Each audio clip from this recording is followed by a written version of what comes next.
yourself wants the suffering and the hardships that you always run from and complain about.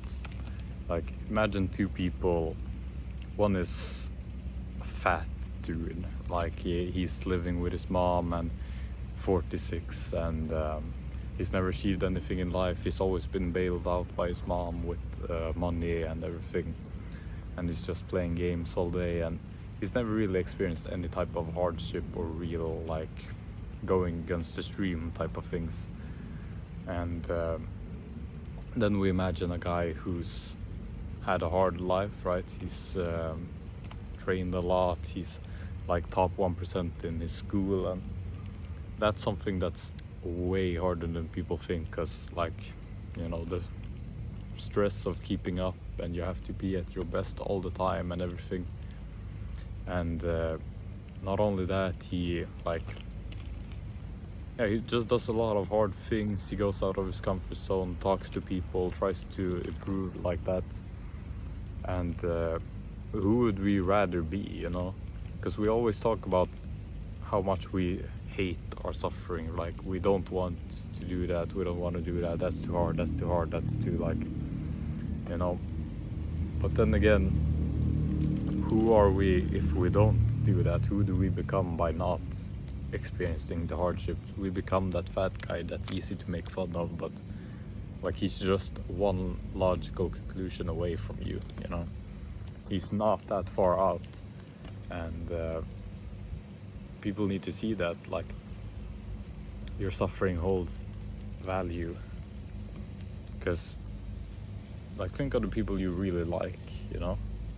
A lot of them have probably suffered a lot. Like, my best friend, for example, he's from a war zone, right? So his house got blown up and everything, and he doesn't have it easy at home. They're very strict, right? And that's the type of thing that forms someone, you know, more so than having a sheltered life. Because, man, is it easy to get pissed at people who had a sheltered life, right? Like, they look very punchable, and it's like, sometimes it's the parents' fault for shielding the kids and stuff, but it's also like, if you're an adult, you kind of have to take the responsibility for that stuff, you know. And you need to get out and start living, because you don't want to be this mediocre. Or maybe you do. If you want to be mediocre, then fucking skip the video. Although I would say, even if you want to be mediocre, this is gonna be fucking detrimental to your mental health. You always picking the easy stuff, because the things that are the most pleasurable in the moment, right? Like playing video games and eating junk food and everything,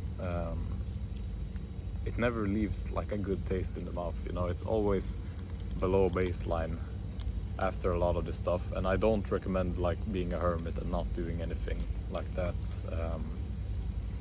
but I do recommend that you try to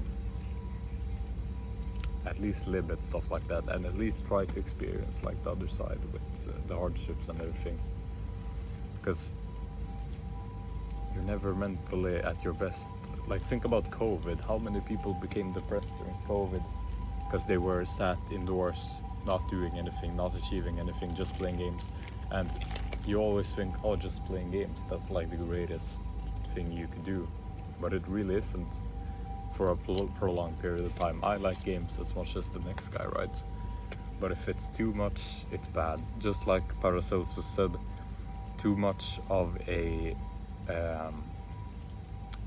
what was it? Too much of a, I'm trying to translate it from Swedish in my head. Too much of a cure will become a poison. Something along the lines of that. And it's true. Like, too much of a good thing is almost always a bad thing. There's very few exceptions to that, and that's the thing that's very important. Maybe even most important about this whole thing. But also, like, if you don't want to be stuck in your 9-to-5 job and your mediocrity, then you cannot be living a mediocre life like that, you know. There are plenty of people who live just like you and they never achieve anything. So why are you living like them? You need to start changing your ways. And that's something I would always say. Like, if you're not making progress, then fucking change everything. It doesn't matter if I told you, it doesn't matter if some other YouTuber or influencer or friend or whatever told you anything. If you're not making progress, then don't keep doing that, bro. Like, you need to switch, and don't switch it to like, oh, this fucking workout doesn't work because I'm lazy and I'm gonna switch to just eating junk food and playing video games. No, like, switch it to something else which you think will better you, and go to these like ancient thinkers is what I would recommend. Plato, Aristotle, Carl Jung, Sigmund Freud, kinda, you know. There is a lot of wisdom in these people and their way of lives and everything that they teach, you know. I would recommend trying those things out because they are probably some of the smartest people in history. Like, you should be listening to what they're saying, especially if like what anyone else recommends you that just doesn't work out for you. More if you've been trying it for like a week or a month or whatever, let's say, then fucking switch that up, because if you're not getting progress with something, you have no reason to dogmatically follow that. Like, you need to switch up right away. And that's also the thing with like success and everything. It's always a switch up, you know. It's never the same. You're not gonna keep doing your regular habits and just one day magically pop off.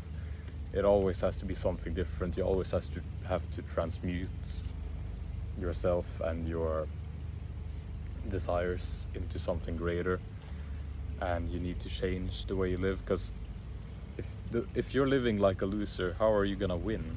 That's what winners do. So you need to start living like a winner and living in the future achieved, like Neville Goddard would say. You can't be living as the loser, right? You can't have that as your mindset, that I'm the fucking guy who doesn't do anything, right? You need to start living like you are the winner before you are the winner. So if you think about like, what would your higher self do? Would he eat the junk food, or would he go out for a jog? Okay, maybe he would go out for a jog. How would he feel when he's jogging? Would he feel happy, like he's achieving something, or would he be complaining like a girl? Well, probably would be happy, right? So there's a lot of these things, like you can just imagine what would your higher self do, and then go out and do these things, because that's your way forward. That's your way of success right there, presented to you by yourself, really. So yeah, see ya.